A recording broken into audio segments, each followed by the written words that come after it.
Hi guys, this is your miss MG. இன்றைக்கி வந்து என்னோட டெய்லி ரொட்டீன் அதுக்கப்புறம் என்னோட பப்பியோட தாங்க பார்க்குறீங்க. இன்றைக்கி மார்னிங் கொஞ்சம் 7 o'clock தாங்க இருந்துச்சு. எந்திரிச்சிட்டு நான் டோரை ஓப்பன் பண்ண எல்லாருமே ஒவ்வொருத்தராக வர்றது இந்த வீடியோவில் நீங்கள் பார்க்கலாம். ஸோ அதோடு சேர்ந்து ஒரு பெரிய டாக் வருது இல்லைங்களா, அதுதான் பப்பி. இவங்களுடைய அம்மா. யூஸ்வலாக வந்து நான் ஃபஸ்ட்டு பப்பிக்கு ஃபுட்டு கொடுத்துட்டு இருந்தேன். பட் ஆனால் அவள் ப்ரெக்னென்ட் ஆனது எங்களுக்கு யாருக்குமே தெரியாது. ஓகே, அவள் குட்டி போட்டதுக்கப்புறம் நாங்கள் தாங்க எடுத்து வளர்த்துட்ருக்கோம். இதில் என்னென்னா அவர் 9 குட்டி போட்டிருந்தான். பட் அன்ஃபார்ச்சுனேட்லி 5 குட்டி வந்து சர்வே ஆகல. வெறும் 4 குட்டி தாங்க சர்வே ஆச்சு.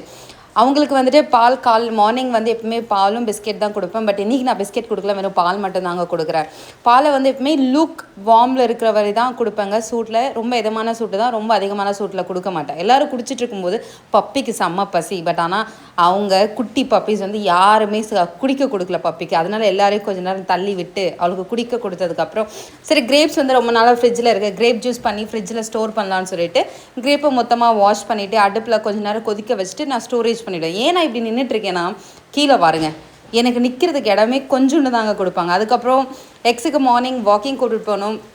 அவரை வாக்கிங் கூட்டிகிட்டு போயிட்டு வீட்டுக்கு வந்ததுக்கப்புறம் மெஸ்ஸி ரொம்ப என்ன மிஸ் பண்ணேன். அதோடு சேர்த்து பாருங்கள், டைனி நான் யாரையாவது எடுத்து கொஞ்சினா போதுங்க, டைனிக்கு அவ்வளோ ஜெலஸ் ஆகிடும், கிட்ட வந்துடுவோம். அவ்வளோதான் நான் கொஞ்சணும், வேறு யாரையும் கொஞ்சக்கூடாது.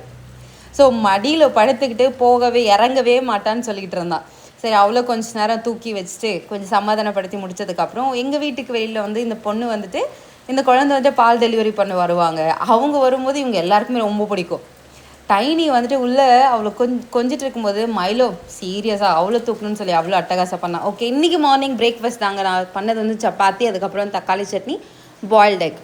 ஸோ பாயில்ட் எக் எல்லோரும் நான் சாப்பிட்டுட்டு இருக்கும்போது டைனியை பார்க்கணுங்க. டைனி வந்து என்கிட்ட இருக்க பாயில்ட் எக் அவளுக்கு வேணும்னு அவ்வளோ கேட்டுட்டு இருந்தான். அவளுக்கு நான் பாயில்ட் எக் கொடுப்பேன். பட் ஆனால் மதியம் ஆஃப்டர்நூன் ஃபுட்டுக்காக கொடுப்பேங்க. அதுக்கப்புறம் எனக்கு கொஞ்சம் சளி வர மாதிரி இருந்ததுனால எங்கள் ஆண்டி வந்து எனக்கு சுக்கு காஃபி தாங்க வந்து ப்ரிப்பேர் பண்ணியிருந்தாங்க. ஸோ அல்டிமேட்டாக இருந்தது அந்த சுக்கு காஃபி. அவங்க ப்ரிப்பேர் பண்ணும்போது எவ்வளோ பாசமாக பாருங்கள், ஃபுல்லாக ரொம்ப சூடாக இருக்குன்னு சொல்லி ஆற்றி எனக்கு கொடுத்துட்டு போனாங்க. அதுக்கடுத்து வந்து நான் ஃப்ளிப்கார்ட்டில் வந்து குர்த்தா ஆர்டர் பண்ணியிருந்தேன். ஸோ அந்த குர்த்தா டெலிவரி ஆச்சுங்க இப்போ தான். அதோட பார்சல் தாங்க நான் பிரிச்சுட்ருக்கேன். இதோட ப்ரைஸ் வந்து 695 rupees. நான் ஃப்ளிப்கார்ட்டில் தான் ஆர்டர் பண்ணியிருந்தேன். காட்டன் குர்த்தா. எனக்கு குர்த்தா செட் ரொம்ப பிடிக்கும். ஸோ இந்த செட்டு தாங்க நான் வாங்கியிருந்தேன். பிரிக்கும் போது பேக்கேஜ் வந்து பெரிய பேக்கேஜெல்லாம் வரல, வெறும் இந்த பிளாஸ்டிக் கவரில் மட்டும்தாங்க வந்திருந்தது.